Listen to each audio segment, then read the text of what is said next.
Decided spontaneously today to record a quick video discussing some reasons to avoid purchasing a Peugeot 308. Let me clarify what I mean. I have had this car in my possession almost for 3 years now for simplicity's sake, and for simplicity's sake with about 30,000 kilometers on it. I personally drove it a bit less, but that's not significant. On this moment, the car's mileage is roughly 190,000 kilometers. If we trust the odometer, let's assume that it's not deceptive. About what I am planning to discuss in this video will be as subjective, as incorrect, and as dishonest as possible. In this video, I will merely bring attention to the defects, merely the shortcomings, only the weaknesses, construction peculiarities that especially become evident at mileages of 150,000 kilometers and above. Most likely you will buy it with such a mileage. That's what I wanted to clarify at the start of the clip. For you to understand who it's for, it is probably for those who want to buy this car, or anyone who is generally interested in cars. All the downsides and flaws that will be pointed out in this video, they do not follow any particular order of severity. Significant ones, then unimportant ones. No, everything will be a jumble. Everything I remember will come up in order. Yes, some of it you might think is very trivial, not important at all, possibly to you, but might be important to someone else. So watch, decide, think, agree, or disagree. I should warn you right away, I'm shooting this video without any kind of script. Everything is improvised, everything from the top of my head, so there might be some filler words. I apologize in advance, but I will try to minimize them. I hope it will be interesting. Let's get started. First thing I will speak about the body. There is this joint on the thresholds, so you understand what this fearsome and terrible thing is. Actually, it's just sealant, and here there are chips. Almost everyone has chips. The chips are small. I personally have one that's right down to the metal, and nothing terrible happens. I mean, there's no rust, however, the chips do exist. These chips are pretty common, just keep that in mind. Another point, also about the body, if you look here carefully, I think you'll see, it looks like Frankenstein, but what's the problem? These plastic fenders, they break very easily, and why do they break? That's right, because the suspension's extremely low, the ground clearance is small. That's why these Peugeots with broken fenders, either fallen off or missing or whatever, it's a common occurrence. The rear view camera, nothing new like many cars, it gets dirty with enviable regularity if the weather's more or less wet. If it's more or less wet, then it's not so bad, but if it's dry and dirty, like it is now in winter, then the camera gets dirty pretty quickly. But this isn't just a Peugeot problem, it happens with lots of cars. Some people have a problem with water leaking into the trunk where the spare tire is stored, or with a tire inflation tool. The solution is very simple as a rule. It's in this corner of the panoramic roof, or in the other one, in the left corner. There are some problems with the rubber band. In short, the solution is that you just need to look at this corner, namely the rear one. It needs to be siliconized, let's say covered with some kind of roof sealant. That's it. People say the problem goes away, so keep in mind if you have such a hitch or if you buy a car and it's all wet there, most likely this is the problem, although not necessarily. The rear doors have this interesting joke here. This place in the corner, they wipe down to metal. A lot of people have this issue here. Why, you ask? Because this element, well, rubber, plastic, I don't know, is very stiff. It's like rubber, but it's just closer to plastic, hence this phenomenon. What is wiped to the metal very often? What does it lead to? Well, in fact, it is useless as long as it does not rust. Almost any car, you'll see this in the driver's door, and not only, there is a slight problem with the elastic band here, what this problem looks like, how terrible and terrible it is. Criminal, well, I'm not scared yet, but it can break down well, and further, then it will be worse. What does it affect? Well, if it tears a lot, maybe there will be some kind of aerodynamic sound. Maybe if it's straight very strongly, well, maybe even something will go numb. It's hard to say. They just break almost at everyone's door. If you remove the paneling where the mortgages are, I think I'll put them now video. All the cars are there. Well, at least up to the 15th year of manufacture, that's for sure. There's corrosion on the mortgages. It's not critical. It's scary. But if you happen to get into it, it's not at all, doesn't talk about any criminal past. That there's a drowned car or something. No, everyone has such a jam. Many doors. And to be precise, then the door stoppers over time begin to click and make unpleasant sounds.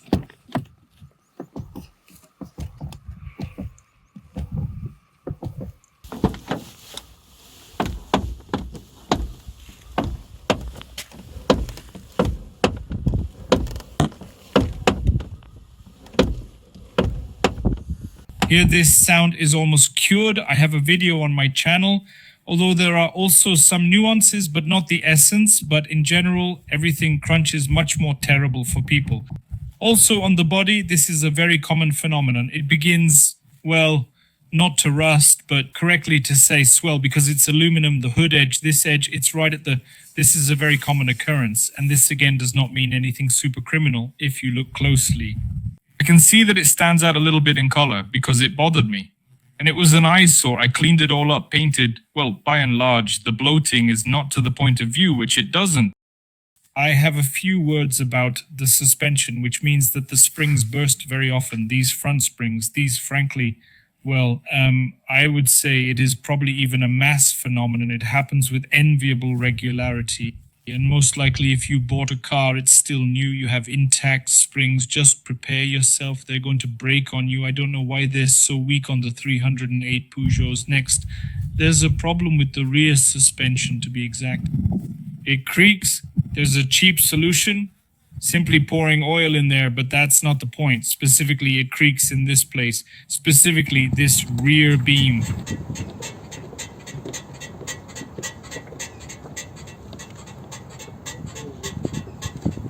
The creaking sounds like an old cart.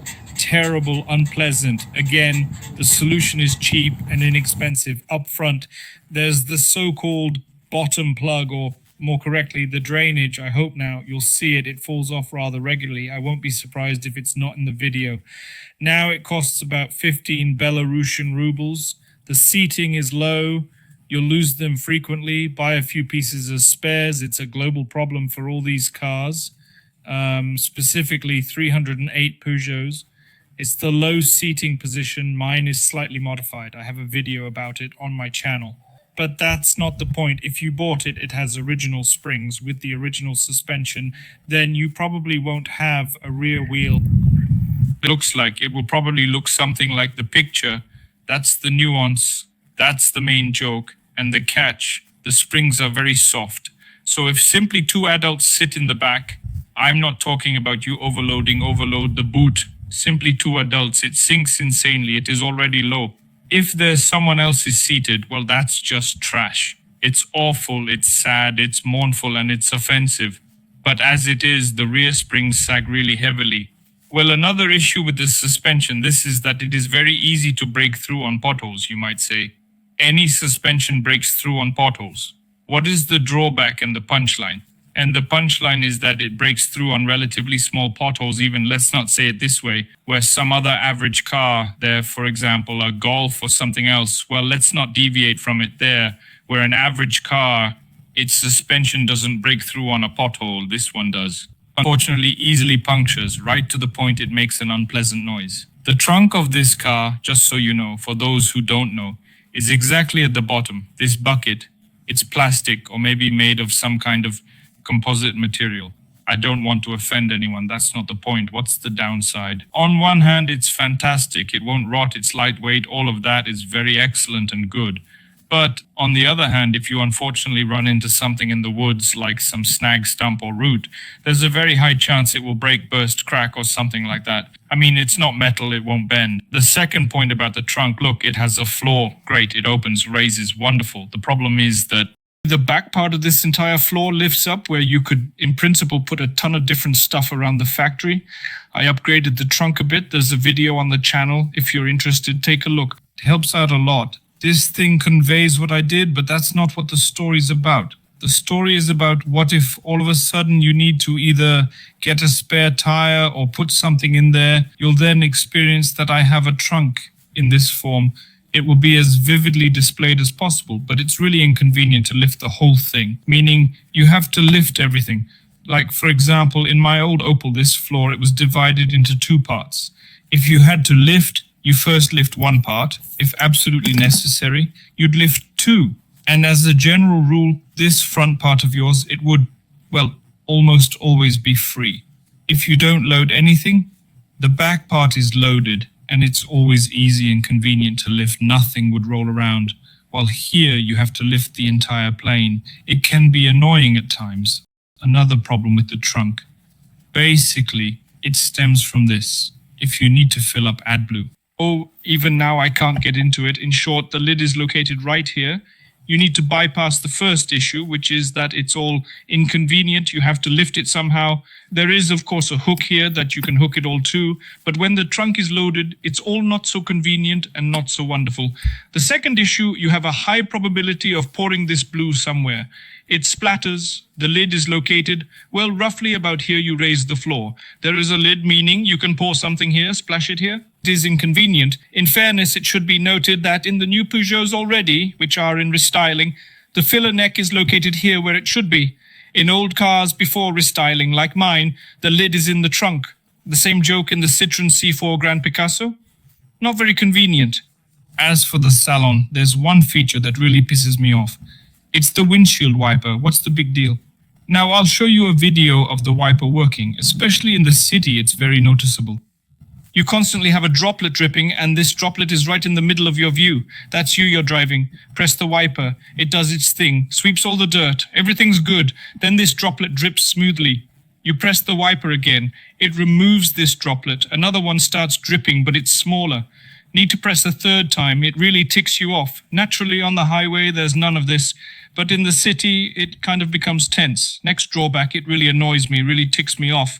But perhaps someone doesn't care. Look, the finish, the buttons, everything is done well, but there are two buttons on the wheel. This button, it's responsible for, well, it's not a button, it's a knob. It's responsible for switching tracks. This one is for the volume of the music. Quieter, louder. Or if you hit disconnect, okay, what's the problem, you might ask? And the problem is that on the previous car, I had about the same thing, only there were levers, but it doesn't matter. They were pressed with a certain amount of force. On this same Peugeot, these little dials, they pressed so smoothly, so gently. Yes, they have a clear fixation, but it's so delicate that I don't even know what to compare it to. I'll try it now. But it's probably as if someone served in the army may understand. On a Kalashnikov assault rifle, the bolt would be touch sensitive. Well, that's how it feels. That is, I repeat, all these buttons, all the other buttons, everything that is there, everything works, everything turns off.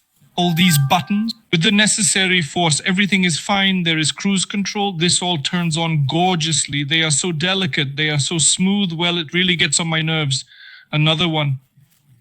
The defect might not be that noticeable, but you could run into it while you own the car. I'm talking about these peculiar white pillars. I'm not sure how well you can see them in the video. This pillar, it's not plastic. It's just a peculiar thing made out of material. Also, it's peculiar in design. On one side, it's very pleasant when everything is tidy, everything is clean, everything is covered in fabric. Well, damn, it's nice. A very comfortable interior, but from a practical point of view, unfortunately, I have to concede that these pillars should ideally be made of plastic. Even something as banal as getting stuck somewhere, whether you're alone or not, you'll need to push the car correctly. You'll be leaning against these pillars, wiping the dirt off the plastic. It's not too hard, especially with a white rag. It's right up against the color white. It's hard, but it'll immediately show what kind of owner was there before you. The next downside is known, probably to everyone. Many have voiced it. Nothing new, I have to tell you. It's the small amount of space, pockets for little things, for phones and so forth. So, what do you have, speaking of which? You have, well, this place under something, under a coffee cup, but then you won't be able to use the armrest, which is comfortable. Or you remove the armrest, well, yes, then you can put the coffee, place the phone here. Well, yeah, but it'll be inconvenient.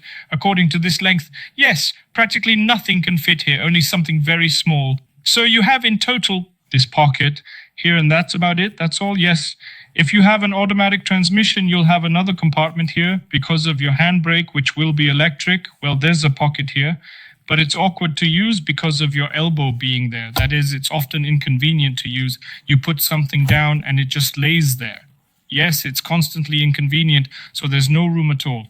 Your mobile phone will either lie here, like mine, on the spot, or some people attach a stand there. Sometimes there's glass. Well, what do you think? They buy something from China, something like this. Another flaw, I'll show you on the example of the passenger seat, the driver's seat. It's the same. This crank here. Maybe for someone it won't seem like a flaw. Like, where's the flaw? You need to adjust the tilt of the backrest. You turn it. You need to go higher. You need to go lower. What's the flaw? Before this, I had a car where there was a lever, something like this. Then there's push down, pushed up. It's very simple. So the problem is if you have to sit there like this, turn it and lower it, and now you'll say, oh my God, well, you're already wanting way too much. No, when you've been in an old car and you've felt that you could do all this easier, gosh, it's nice. But when you've got to do it, it's so annoying. To be honest, this car has a rather short seat cushion. Again, don't rush to throw tomatoes at me. It is in this configuration, in spite of the fact that I have an active configuration. I have seats that are pretty good, basically. In many Allures, there's such seats. Well, yes, there are slightly different inserts, but that's not the point. It's just the molding itself. If you've got the cheapest active configuration, I'll insert a photo now. There are slightly different seats. There'll be a really strong feeling that your cushion is a little short. You know what the nuance is. It feels different to everyone. So come and sit down. Try it on. Look at it. It's a little short in this configuration. It's okay, more or less, but it's still a bit short. I want to be a little longer, despite the fact that I don't really have it. And a great growth that is, well, perhaps it'll be important for someone. I am talking about it now, about this length, about this distance. The next minus is the rectangular rear sofa. What do I mean? If, to be precise, this is exactly this angle. It is very, very sharp. Perhaps someone will not be able to. It's very comfortable, figurative, like a stool. Again, for me personally, well, it stresses me out. I'm not very comfortable, but as you can imagine, I'm a driver. I'm not that often. I drive from the back at all, but my wife rides more or less often, from the word much more often. And this angle doesn't bother her at all. I'll even say more, until I said, listen, what do you think about the fact that the backrest is so vertical? She says, well, listen, yeah, kind of, no, yeah, it seems okay. I mean, if you hadn't said anything, I wouldn't have even realized it was bad. But bear in mind, sit down, sit in it. But maybe for some people, it'll be a real deal breaker. Another small issue, but it is really debatable, though many people say, well, negatively, there are traces of rain on the fabric, so I partly agree with you, but partly not. Probably it depends a lot on who washed the seats and what they used before you. That is, let me translate it to Russian. You open the door, snow gets in, rain gets in, you have these small stains from the fabric itself. Many people are just really bothered by this, but for me, I don't know, maybe I'm doing something wrong. This car just doesn't have those kinds of problems. I understand what they're talking about because this kind of issue occurred on my previous car, the Opel Astra J. What happened was that the seats would do this quite often for some reason. I think it's this kind of fabric, and many would probably agree with me. Simply put, if someone previously cleaned it poorly, soap or some kind of dirt is left under the seat, specifically under the top fabric layer. When the water comes, it leaves a mark. Not terrifying, but it simply washes off. The joke here is, like I said before, it happened on my old car. Regular rainwater got in, you just open the door and that's it. A couple of drops, a few drops, and there you have a stain. To remove them, you have to wipe it somehow with a sponge or something, wipe it off a bit. Oh, the dirt goes away. The next rain, or next time the door is opened, the same happens. Well, it's a bit annoying, but right here, this problem doesn't occur for me. I don't know, maybe it specifically depends on the fabric, it's hard to say. Let me repeat for the third time. Specifically in this upholstery, if it affects in any way, it's minimally expressed. Although this issue is also slightly noticeable, there's another not-so-pleasant thing. Yet again, depending on the person, these front headrests, they're not adjustable in terms of reach for the driver. That is, you can adjust them up and down, but front to back, they are not adjustable. They just have this shape, and that's it. Somehow now you live with it. I can imagine that for many it can be really inconvenient. Also, take note, I'm fine with it, but I don't know if you'll hear it, especially in the winter, when it's frosty. Especially in the morning when you get in, when the car isn't warmed up. These rubber bands, I'll try to record the sound, if I can. They squeak, I hope you heard. I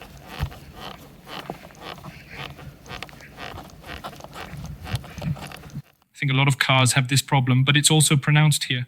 And it doesn't go anywhere when you drive straight into the cold on every bump, on every pothole. All these rubber bands squeak, squeak, squeak. Right until the moment when everything else warms up, it will all warm up. But if you're going, say, every day to work, somewhere not far away, then you don't have this moment until everything warms up. That is, all the way there for 5, 10, 15 minutes you'll be driving, you'll have all this squeaking on every pothole, all this squeaking, not critical, but it might annoy someone, an unpleasant problem with the multimedia, if you like to listen to music via Bluetooth from a mobile phone or some other device. Whatever the gadget, you should be ready for the fact that every time the car is turned off, that is, you arrive, turn off the car, go to the store, come back, start the car, Bluetooth won't automatically connect to your phone, you'll most likely get knocked out in the radio, that is, when you turn it off, you'll automatically have a radio, and to connect again, you need to go here, press Bluetooth, then it all connects. Well, who uses Bluetooth, I wonder? You're going to have this without... And it is annoying. I barely use it, hence no big deal, but there is a hiccup. Some people complain in the back door, this plastic part, well, an element, an overlay. Personally, I have somehow dodged this. That is, it makes no sound for me, sits rather firm, but it bothers many. Although, well, if you do it like this, then yes. It creaks, but on the move. Either I have a hearing problem, I don't know, or it's just my luck, I can't hear it, but many express this. As we are on the subject of multimedia, when I was just buying a car, I thought there probably is a touchscreen here. There are all sorts of different settings. You can do something there. Everything here is so cool, beautiful. There even is some animation. Something appears, something does not appear there. Well, here you go. It's all in short. I had some kind of anticipation that this was a multimedia device. But it's just okay, I guess. Nothing special. You can do something with it. In fact, it can't do anything super special. The number of settings here, well, not astronomical. Just nice that there is a screen. The question is different. If you buy a car after restyling, then there is a different operating system, all this thing. And first, it is more likable, more beautiful, that's a fact. And second, it's much more friendly. She can in times what this one can do, at least it's banal in the fact that there's Android Auto. All this is already a huge plus. You can connect your phone and there is navigation. Oh, what you want, all in general, it's great. So even Android Auto, it's not bad. The other question, how this works, well, I can't say. I haven't used it. Write in the comments if you know better, but I'll repeat, before the car was restyled. The multimedia system itself is not bad. It doesn't perform poorly. Its functionality just isn't that great. Primarily, you can adjust the air with minimal settings, and that's a good thing. Like, why do you need an excessive amount of things on the road to distract you? The rest, I'd say, is minimal. There seems to be a lot of buttons and many tabs. But once you get the hang of it, everything is rather simple here and you can't really do much with it. Just keep that in mind. Be prepared for it. One more point about the multimedia, you may have seen that you can purchase this multimedia setup, namely the touchscreen, from another manufacturer in China. And it's of quite high quality with a good resolution, a good processor, RAM, and all that. The problem lies somewhere else. Almost all of these devices don't work very well with this car. And the problem is it's all tied to this device, if you've noticed. There are 1, 2, 3, 4, 5 physical buttons. Okay, fine, you can press the volume there. You can also press to turn it on and off. It's all tied up here. Some errors are tied up here. Climate control is tied up here. If there's no screen, you can't make it hot or cold. There's everything tied up here. Any kind of error, it's all tied up here. In general, everything is strongly tied to this multimedia. There's the car or whatever. Of course, it's tied up too. But here you have a climate control knob. It all gets turned on with various different buttons. The multimedia in this car is different in principle. There's a lot tied up on this screen. So if you want to change it for something other, you can do that. But keep in mind that there will likely be questions. For example, many people have questions about the camera, how it does not work correctly, incorrectly, and even often it is necessary to insert Chinese instead of the native one, or to shamanize something. I don't want to deceive anyone, but be prepared that there may be nuances. Someone wrote that there are problems with the tire pressure sensor, which are, well, at the factory, everything is going, everything is working. Here it is. If you take a Chinese radio, there are nuances. It does not work correctly or does not work at all. So don't expect to take this car, change your head right away.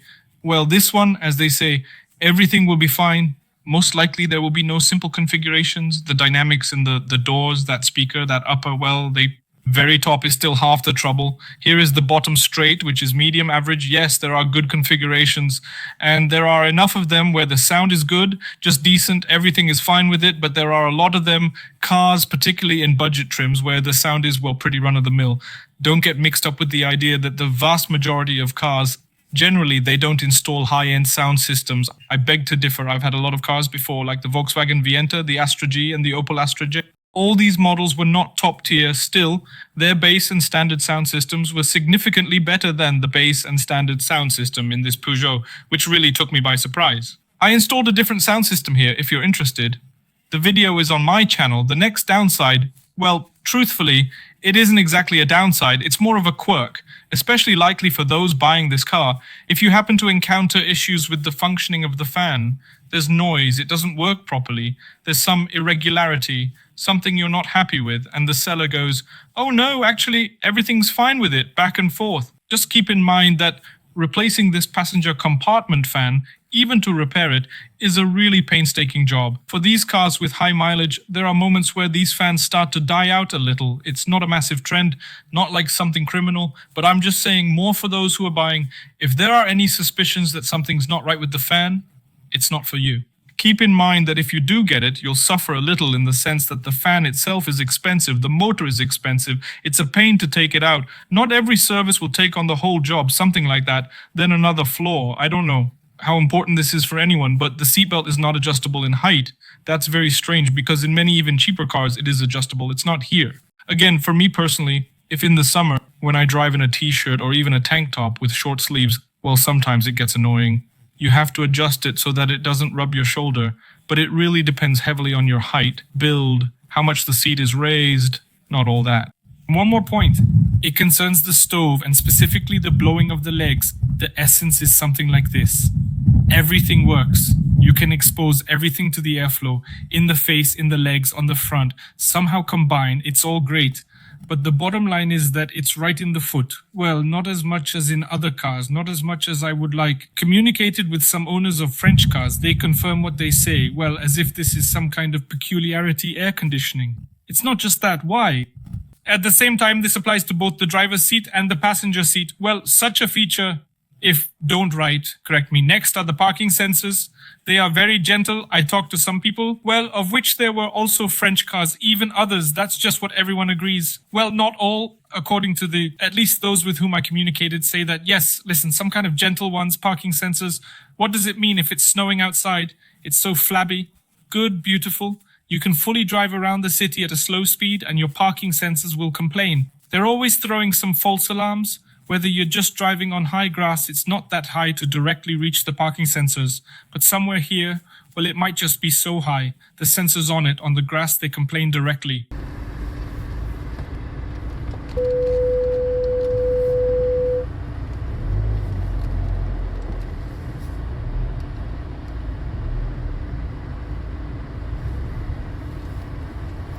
Anyway, parking sensors are sensitive. Sometimes it's annoying to the point where even if you have maybe some ice crust formed here, they will also swear and trigger, as if everything collided into a wall. And needless to say, not every parking sensor will work like this. No, I had cars with parking sensors. They didn't work so softly. These are really sensitive. Even the smallest ice crust or straight, some icy mud from the snow, you need to clean it all because they work incorrectly. There were some glitches in my car's electronics, like one with the heater. Watch this video in more detail. It just stopped working on its own. It stopped working. It stopped blowing air at all. It was winter. Thankfully, the frost was minor. After 2 days, it literally started working again by itself and erased errors. The errors were not related to the heater at all. It worked somehow. Anyway, watch the video. There were glitches that the car called someone by itself. And for a minute, probably, it was mentally communicating with them and didn't react to any touch buttons. On anything, it's really strange. Again, watch this car review video where I mentioned this story.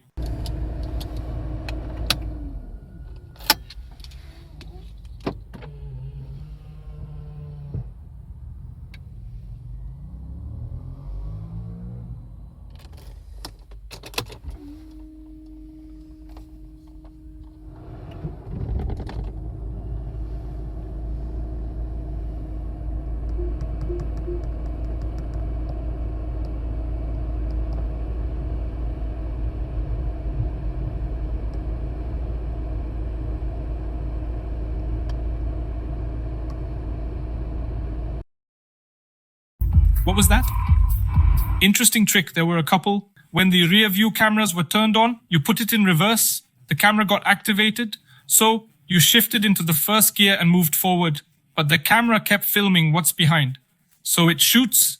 That's it. It stopped there after 20 or 30 seconds of moving by itself. Unusual, strange. I mean, there are some glitches, but not anything right on top. Well, the toughest one, it was probably the stove, I'll repeat. Look at this video. Well, before that, there were nuances, but not super critical. Another interesting peculiarity is the navigation. Basically, it's here, it works here. Even say more, I have a video on how to update the maps to more or less, well, humanely fresh, that you can even drive on. That's all well and good. The problem is slightly different. If you notice, it doesn't translate into English. I mean, all the streets are written in Cyrillic. And you might say, oh Lord, what difference does it make? Cyrillic and Cyrillic, it's kind of yes, but when you start looking for something specific, especially if it sounds somewhat interesting in the transcription, then it's rather difficult to find it right in the search. I mean, Sosnovka, Well, it's kind of clear how it's spelled and some yellow pen street and how do you write it. You spend a long time guessing how it's written, what's where. That's the first flaw with the navigation. And the second one is that there are no building numbers in the navigation itself. Here on the map, that is, once again, when you need to drive to Komsomolskaya 4, you select Komsomolskaya Street 4 and you go there. But while driving, the nearby buildings don't display their numbers, they don't display, and it's inconvenient. You understand it, right? You've chosen Komsomolskaya 20. Okay, you don't know where it is. What, why? And you're going there. It's something when there are houses on the map itself, there are Komsomolskaya 2, 3, 4, 5, 6, and you understand, well, as I said, it's not some trifle. Look here, you can see how everything is dusty, dirty, and that's amazing because it's dusty and dirty here because the fuses are located there again. Where are we? We are located here under the wheel, and the fuses are, how even to tell you, somewhere there they are located. Even with zoomed in view, you probably won't see them behind this bundle of wires. Somewhere over there. The fuses are at the bottom of the car, and theoretically, there's a tiny system there. I don't know the trick. You have to push somewhere, do something, and it all disappears, but then it comes back again. If you know how to put it back in, even I had trouble with it.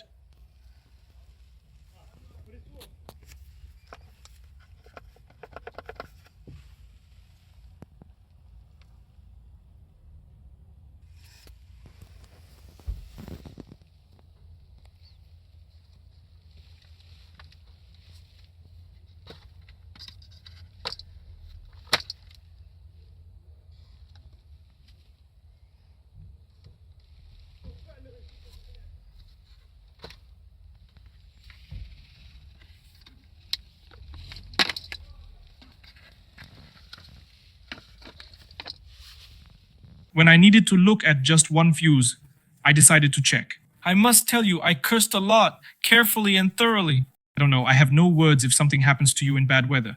On a dark night, it's raining and hailing outside, you need to open the door, but without opening the door, you can't reach the fuses. In short, you will remember these developers. They will most likely curse all of France there. I don't know what they were drinking, what they were eating, how they could think of this, I don't know. But the fuses are in a very inconvenient place. Let's call it another problem. This is a Toebar, specifically this one that's misbehaving. This plug here. Opinions might differ, but either over time the plug becomes non-hermetic, water gets in and it all glitches and shorts out, or, as I think, this interference stems from the fact that these Toebars were probably installed, perhaps at some official service center, but not a very good one. Considering the documentation there, all in all, it shouldn't be connected like this Toebar. This is how I see it. You may agree with me, you may not. But in conclusion, if you make use of a Toebar, then you'll have to think of some solution, because it will drive you mad if you don't use it, or if you make use of it very, very rarely, and just let it be. The thing is pretty easily resolved. At least it won't bother you constantly. But when you do utilize it, yet again, you'll have to conceive something to do with it. So let's move on to the engine. And yes, this is the trunk. Why is it correct? Because we got a 1.6 Blue HDDI engine, 120 horsepower. We have Euro 6 emissions. That includes a particulate filter, AdBlue fluid, and Aeolus fluid. The major complaint about this engine, essentially, is its Euro 6 environmental compatibility. And this is a big issue for us. Let me explain. This system generally has a lifespan of around 1,140, maybe 1,160. Typically, it runs without any problems. Absolutely no issue for the owner, but rightly so, at around these kilometers, at this mileage, people buy it from us in the CIS countries. Now, someone might disagree, saying, what do you mean 140,000? I have 250,000 original miles. Everything is running. Everything works. No question. Yes, such people exist, but typically not the majority. The majority is around 150 to 200,000. And roughly at this mileage, your environmental system will start to play up one way or another. You will either have problems with the particulate filter, it needs cleaning or rinsing or something needs to be done with it, or you will have problems with the injector, or the AdBlue fluid pump, or there are many things. It's not the point. Just know if you buy this car 150, 200,000 of the ET Blue system, there will be some problems. How significant and costly they are is another matter, but it's just 90% of owners face this. Keep that in mind. The next point under the hood that I would pay attention to is the air conditioning system. To be specific, this is an expensive Freon. I don't remember its labeling, no matter. I think it is 1234Y or whatever it is called. 4 digits, 1234, I think. It's expensive. It really is more expensive than usual, well, by an order of magnitude. And this was the first problem. It is expensive. The second problem, it turns out to be a fill valve. A valve, I don't know correct how to fill the Freon correctly, but it doesn't fit the standard 1, 2, 3, or whatever it's called. The most simple one, the most common one found in all cars. The catch is about where it can be refueled. That's the joke, because not everyone has an adapter for this expensive one. So far, in truth, 23 years later, it's a fact that not all service stations have this expensive Freon adapter, because not all cars have expensive Freon. The trick to this expensive Freon, if I'm not mistaken, in reality, it's just its environmental friendliness. If it accidentally leaks out into the environment, it will bite a hole through your radiator. Well, it won't harm nature, that's all I think. Nothing else in it is funny at all. And it's expensive. Yes. That's the condition. So if you're going to fill up or check your air conditioner in the spring, keep in mind that you might have to wait in line there for 2 hours or so, because naturally everyone's air conditioner breaks down in the spring. That's the rest of the deal. You can wait in line to reach the technician, he'll say. Listen, it's like I don't have such an adapter, I won't satisfy you with all my desire, and I won't check you. Even if I want to, keep that in mind and clarify. Next, a little joke with the turbine. Well, no, or rather not with the turbine. Look, these cars are on mileage, probably closer to 200, 250. It's individual, so let's start around 200, a bit more, a bit less. Your car can jerk, that is, you sit, press, turn on the first gear, everything's there, the gas, the clutch, squeeze it all, and your car jerks like you've got a lot of experience. Driving not for 15 years, but for a month and a half or a day and a half, in other words, to the point that you can stall there, it just jerks a lot. What's the joke? One of the possible jokes is this pipe for the turbine. It's changed. The whole thing is an option. The second joke, there's a ring here that is, let's say the muffler, there's something, it's called a turbocharger, that thing, but not the point. There's a ring here, you change it, it can also help, but again, not a fact. The third point is to change, there is such a retainer on the clutch pedal, you can't see it from here naturally, but not the point. I have a video on the channel. Whoever is interested, come in, watch. Everything is described in detail there. What, where, how, why, all of this is what. If your car is twitching, then there are 3 life hacks on how to fix the whole thing. And sooner or later, you will be forced to come to one of these 3 life hacks. This is what all Peugeot owners come to. The only question is the mileage. It will happen slightly earlier or slightly later. That's it. Another joke about these engines, minus the drawback and the jam, this pipe that fits the turbine, it sometimes leaks oil, because here you just need to change the rubber band. It's small. Again, I either have a video on my channel or there will be. Regardless, the issue itself is cheap, but if you don't replace it in time, it won't look good. Oil will spill there, it'll spray the whole engine, and so on. Initially, there's nothing serious, the issue is trivial, but if you ignore it, everything will be covered in oil, everything will be dirty and sandy. Of course, it'll look ugly, it'll get worse in the later stages, totally bad, but the repair is cheap. Here, I don't know what this is, let's call it a cover, a protective fabric that shields the fuel equipment. Let's say that. Here's the return, there's the feed, here are all the injectors, injector rings, and so forth. The oddity of this thing is, well, maybe it does help a little with dust, though it itself is dusty. But if you notice, it's already sewn all around the edge by me. There are just millions of pictures on the internet of this thing peeling from the edges on everyone's car. This is some design flaw, I don't know. Yes, it may be a minor thing, but there is this feature, so if you're handy with a needle, there won't be a problem. If not, it will all start to crumble. All of this mess will fly off somewhere, which is unpleasant. Let's move on. This is the air filter. When replacing it, it's very easy to break this rod if you take it out. That's actually quite easy to do. With the kind of regularity, everyone breaks it. There are life hacks on how to fix it. There are life hacks on how to pull it out from the metal. There are life hacks on how to glue it. But it kind of holds on anyway. But a lot of people have broken it as well. Not a crime, but quite a widespread issue nonetheless. The next thing is very common. It's found in almost all of them. There's a camshaft. The camshaft has a bed. It really likes to leak. Now it'll be hard for me to show you because I've solved the problem. There's a video. Go ahead, watch it. Basically, to make it simple, the camshaft bed leaks in a lot of these motors. In fact, maybe not. That's not quite right. It occurs for all of these engines, It's just a question of how many miles you get before it happens to you personally, how to see it. When you buy a car, you might not notice anything at first.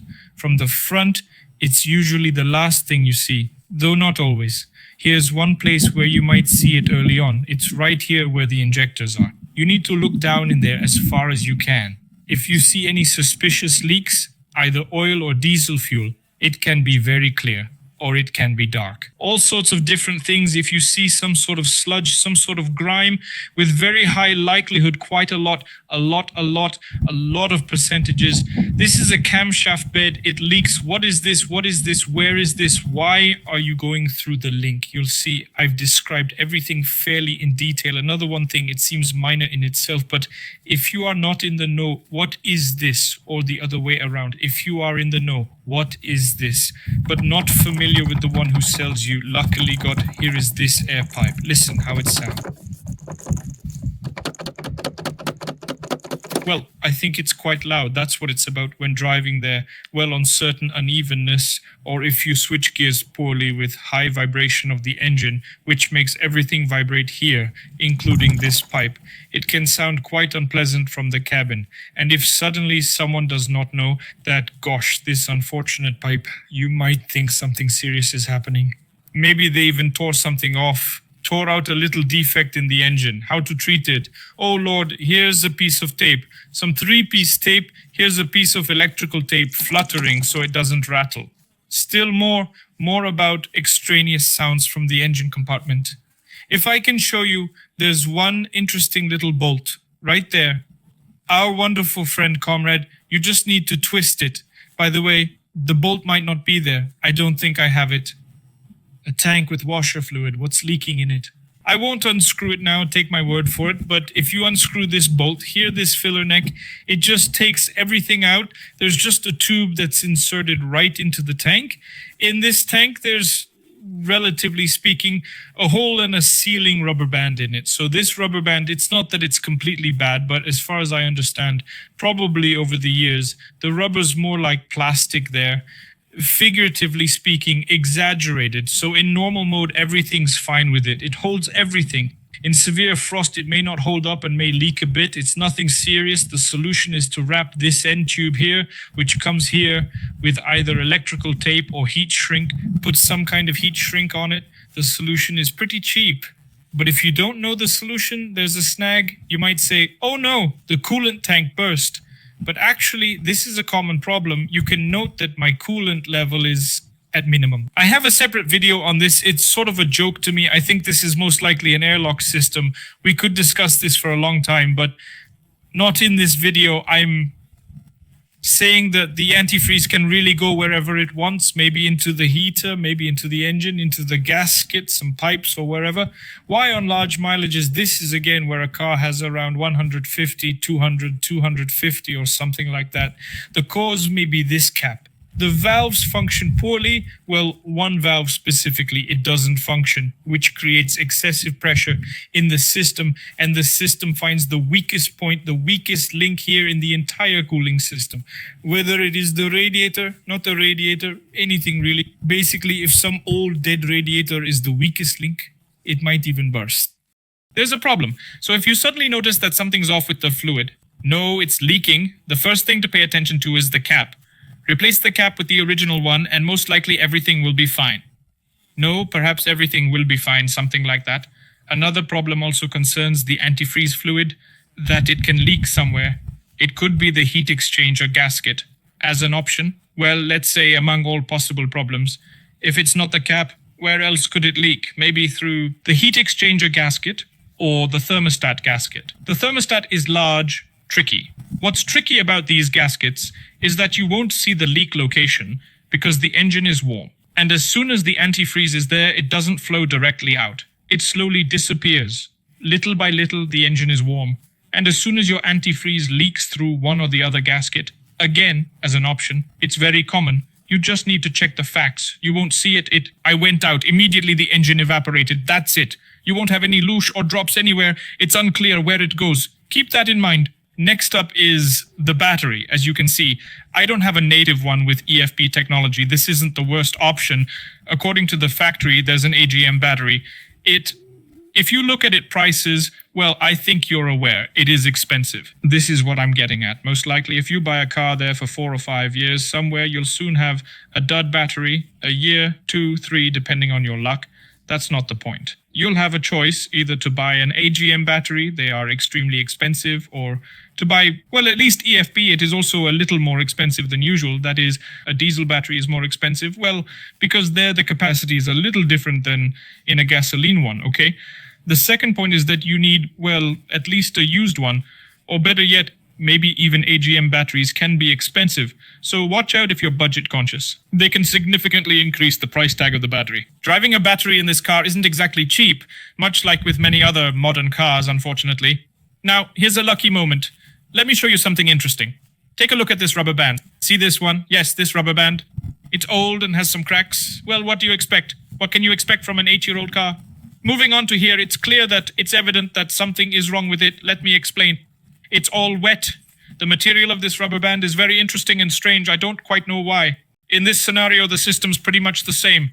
Everything flows together exactly the same. Yet here, there's still more. Believe it's all due to this whole thing. Suspect it's because of this. If so, here's a life hack. You think the problems are over? Not quite. We've got more. Next is the engine cushion. This one to be exact. If I'm not completely mistaken or being silly, it seems this one here goes assembled. And this particular element, this part, so then after that, according to that whole part, the whole thing costs quite a bit because if my memory serves me right, it has some sort of hydraulic fluid inside. When buying a car, pay attention to its overall condition because as I mentioned, it's not cheap. And when you have to replace it, it's going to be unpleasant. You get what I mean? To understand whether it's on the verge of breaking or not, have a look at it like this. I don't know, stick your finger in there, like, check what residue you have. There's a soft element, the pillow itself, how much of it is completely metal on metal or not. It just gradually sinks over time, that's what I'm getting at. Well, in a roundabout way, you can figure out the mileage from this, though it's a debatable point. Well, generally speaking, to understand if you'll be changing it or whether someone else will be changing it, these pillows fail regularly with high mileage, and some more about this pillow. Why is it made this way? Turns out, well, just in case anyone's curious, I have a video on my channel about how a motor works through a thermal imager. Meaning, you can see which parts are loaded and which are not. All of this. And you can clearly see that this pillow heats up during the engine heating process even before anything else has heated up. Let's say it's one of the first. Why? Because there is some kind of aluminum alloy with something, that's all. That's your answer. It heats up very quickly. Why is it made like that? I don't know. Maybe it's removing some heat from what it needs, or I don't know, some kind of French joke from engineers. I don't know, but the bottom line is the engine isn't all warmed up yet. It's just getting started. That's it. This pillow, it's already warm. It's just hot. And the final point is the optics. What do I mean? Very many. These cars were equipped with halogen optics. This is the simplest I have. Here's a joke in what? To choose a normal halogen bulb so that you shine well, it's very difficult. At the moment, I have a Bosch Plus 90, but it's relatively cheap relative to what can be put in. And well, she shines. Well, she doesn't really shine. She shines in a way that you constantly think if only there was a good light here. Here she shines. So the light in a car with halogen optics isn't great, so there's an option to immediately consider a more expensive configuration with automatic, where there will be LED optics. That's pretty much it, but it's a little more money. So keep in mind the lights in the car. Well, I won't say anything nasty. Let's just say it's bad. The light in the car with halogen optics is bad. Doing something with them doesn't do much good. Maybe put some LED lights in here, but I'm not sure if it's legal. I think you get in a little trouble for doing that. And I'm not at all sure about the result. In fact, I haven't tried it yet. Just a fact. Halogen optics in the Peugeot 389 body. Damn, it's bad, it's bad. Let's somehow summarize the whole thing a little bit. I didn't count how many so-called flaws and nuances I got. Again, someone will say that much of what I have shown and told you today is, oh well, this is a trifle, it doesn't matter. Well, in my opinion, would you agree that it's the little things that make up the big picture of any car? Yes.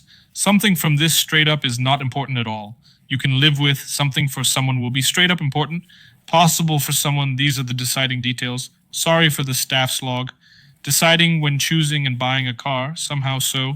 I have experience owning this machine. I have about 3 years, more or less reasonable in mileage. This is about 30.000, they're slightly less. So, well, I know what I'm talking about. I got a lot of information reviewed. You could visit my channel, have a look, How many videos do I have in hours? I don't even know. How many of my videos are dedicated to Peugeot?